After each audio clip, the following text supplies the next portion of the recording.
Hi, I'm Sarah and I'm your success coach, and this is the video presentation series Resources for Success. This video is about research and reading techniques. How will you find useful information? Higher education is a little different from what you might be used to, or if you've taken a long break, perhaps you need a bit of a refresh. So every time you get a written assessment, well, any kind of assessment really, but especially a written one, you're going to need to do quite a lot of research and reading.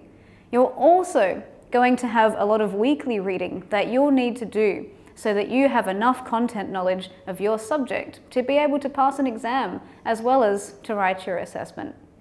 So the questions we're going to explore: where can I find resources to complete my assessments?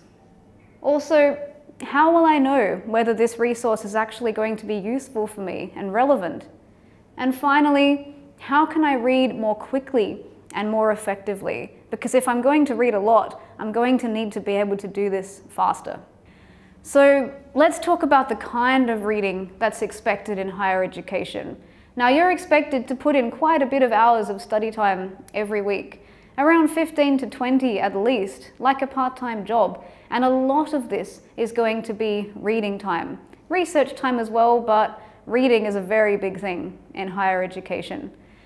And the thing about reading, like I said before, we need to be able to do this more quickly, but we also need to be able to read as efficiently and effectively as possible so that we can be sure that we find the right information. So you might be wondering, what kinds of things am I going to read? What kinds of resources am I expected to use for my assessments? Well, generally speaking, you should be relying on what we call academic sources. Now, a book, for example, okay, yes, we might think of a book as being academic, but books are not all academic. They're only academic if they have a reference list at the end where they got their ideas from. So textbooks are good.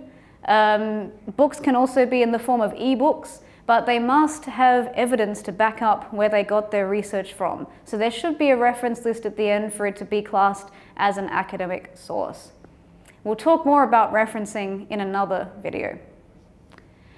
Also, academic journal articles. Now, these are basically articles that appear in kind of like a magazine, but they're called journals because they're like an academic version of a magazine. They don't have nice, pretty pictures and interesting, well, they are interesting, but not in the way that social media or gossip magazines are interesting. They're interesting to those of us who are experts in a certain field. And we're going to talk about how to find these academic journal articles in just a minute.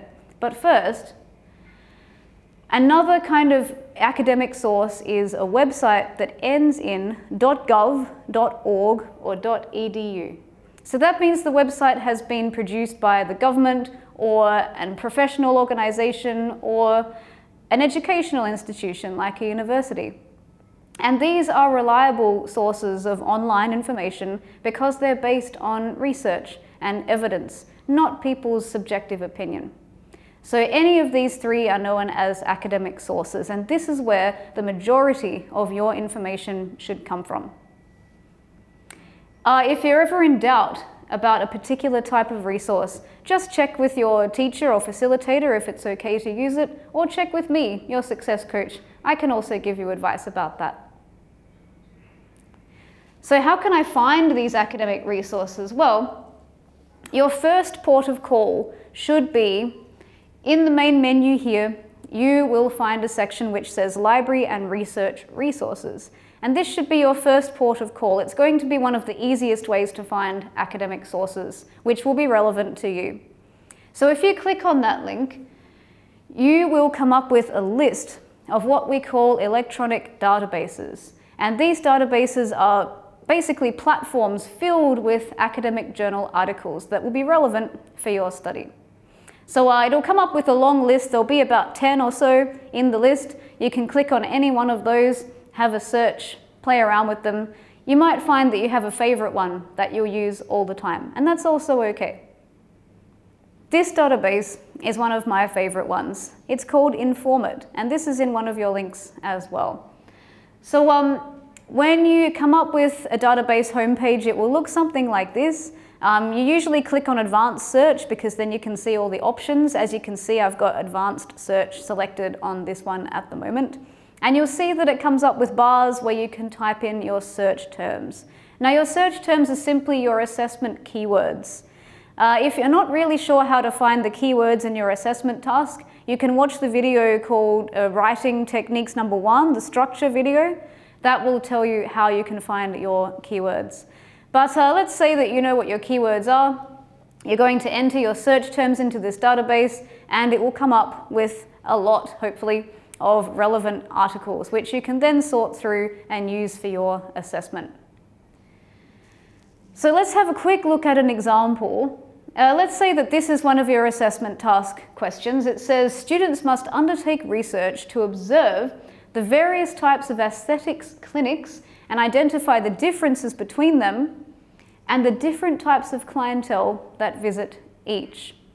Okay, so I've got this question. This is going to be an essay question, it sounds like. I'm going to need to enter some relevant search terms into the database so I can find my articles. So with a question like this, I might put in something like aesthetics clinics, that'll go in the first bar, then clientele in the second one, and then plastic surgery in the third one. So if I enter all three of those search terms, I should be able to find some articles that contain all three of these things. Now, if I find that I have way too many articles coming up, I should narrow my search by entering more search terms. But if I find that I'm not really getting enough, then I can do the opposite. I can broaden my search. So I can add terms, I can reduce terms, I can narrow, I can broaden. It takes a little bit of playing around with and practicing at first, but I promise you, you'll get used to it quite quickly. Apart from the databases in this link, you'll need to find resources in other places as well. So as I mentioned before, websites that end in .org, .gov or .edu are acceptable for use for information. They'll be quite easy for you to access. They will have things like fact sheets, policy documents, things like that, which are usually quite user-friendly and easier to read than your average journal article. And you'll be able to access these things for free, no problem. You can download them, print them. It will be perfectly acceptable to use this kind of resource because, like I said before, they're based on evidence and facts and research, not people's subjective opinions, which is why websites that end in .com are generally not the best to use. They don't have an evidence base. There's also a lovely platform called Google Scholar. You might have heard of this before, you might not. You can find it just by typing Scholar into Google, it will come up. Now, you will be able to find the same kinds of academic journal articles and also books on Google Scholar. You can read whole chapters of books and download them on Google Scholar. And it also sometimes helps you with referencing as well. Usually when you open an article or a book on Google Scholar, it will have a little button that says Cite. That means it will do the reference for you, happy days. But we have a video about referencing, so don't worry too much about that at this stage. Alright, so now that you know where you can find your resources, how do you know if they're going to be useful? Because, like I said, reading, it takes a long time. Even if we're really fast readers, we have a lot to read, and we want to try to read as quickly as possible. And we don't want to waste our time reading things that are not going to be useful. So how do we know? We need to look at whatever information we have before we start to read the text. So if it's a book, you'll look at the cover, the table of contents, the names of the chapters. If it's a journal article, it will have headings, subheadings. You can look at all of these things to give you some idea of what it contains. If it's a journal article, it will also have what we call an abstract. Now this is usually just a paragraph long. It will come up even before you download the article. And the abstract is a summary of the whole article. So it's not just an introduction, it also has the conclusions and the findings in there as well. So if you read that, you should have a very good idea of possible relevance. If you want to go a little bit further, you think the abstract looks good, you think the headings look good, or the chapter titles, it's a good idea to read the introduction and the conclusion. These two things should tell you most of what you need to know about the article. If you've read all of those things and you want to pursue it, Okay, let's talk about the 3 important reading techniques. The first way is to skim something. And when you're skimming, what you're doing is you're looking for the main points. You're trying to summarize it with your eyes. That's what skimming is. Another technique is called scanning. And this is not quite the same thing, because when we scan, we're looking for something very specific. For example, let's say you're looking for that search term plastic surgery. It has to be about plastic surgery. So you scan to look for that exact phrase. That's what scanning is. So skimming and scanning are the techniques that we're using while we're trying to figure out if it's worth going deeper and reading it in more detail. Reading in detail is the 3rd stage. You should not read something in close detail until you have scanned it and skimmed it to make sure that it's worth it and worth your time. When you read in detail, you should try to be as active as possible, because this helps you remember things. Now, being active means that you should be doing something at the same time as reading. So this could be note-taking, it could be highlighting, it could be sticking post-its on with arrows or important notes saying, read this again, this kind of thing. This is being actively engaged with what you are reading. You are much more likely to remember it and to understand it if you do things like this. And again, note-taking and things like that, they take a bit of experimentation, especially in the beginning. You need to get used to what techniques work best for you. Personally, I'm not good with printing things and having physical copies. I prefer to read off the screen. Some people are the other way around. Find what works best to help your brain process it. Okay, lastly, here are my top tips for research and reading. Try breaking the reading up into smaller parts. A book chapter is often very big. A journal article as well, usually they go for about 30 pages, 20 to 30 pages each, and they can be quite challenging and complex. So break it into smaller parts, especially at first when you're getting used to reading in a new way. So for example, let's say that I've got a 30-page journal article. If I'm feeling a bit overwhelmed by this, I can say, all right, I'm just going to read the first 5 pages, then I'm going to stop for a bit. I'll read the next 5 pages a bit later on. Before you start to read, identify how much time you have available and therefore what your purpose will be. For example, I can't plan to read in detail if I've only got 20 minutes. It's not going to happen. Maybe I can focus on finding articles or doing a bit of skimming and scanning, maybe even a little bit of highlighting of main points. But I can't really plan to read in detail unless I have a good hour or so. I should try to set myself some goals as well.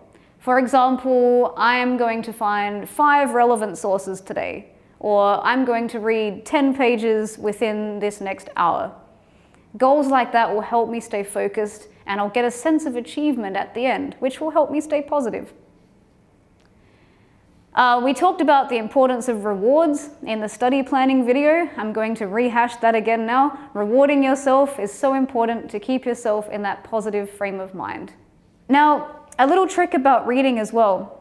You don't have to read everything, even when you're at the reading in detail stage where you're actively engaging and taking notes. You still don't necessarily have to read the entire article or the entire chapter. You can cut corners. If you're finding the relevant information and all of your relevant information is in the first section or on the first 3 pages, you don't necessarily have to keep reading. You're just reading it to help you do your assessment. At this stage, that's what you're doing. And if you've got enough information to get you through that assessment, you don't necessarily have to keep going. And lastly, it's very important to record the full reference for each resource as you go. The last thing you want to do is have to write all of your references at the end. You will get a headache, I promise. But if you record each one as you go, all you have to do at the end, when you finish your assessment, you copy and paste them all on one page. Happy days.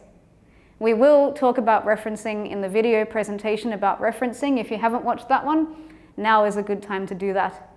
If you would like to talk more about reading or research skills, if you need a bit of help with your reading techniques, please feel free to make an appointment with me, your success coach. My email address and my phone number are supplied for you too. Please don't hesitate to contact me. That's the end of this video. See you in the next one.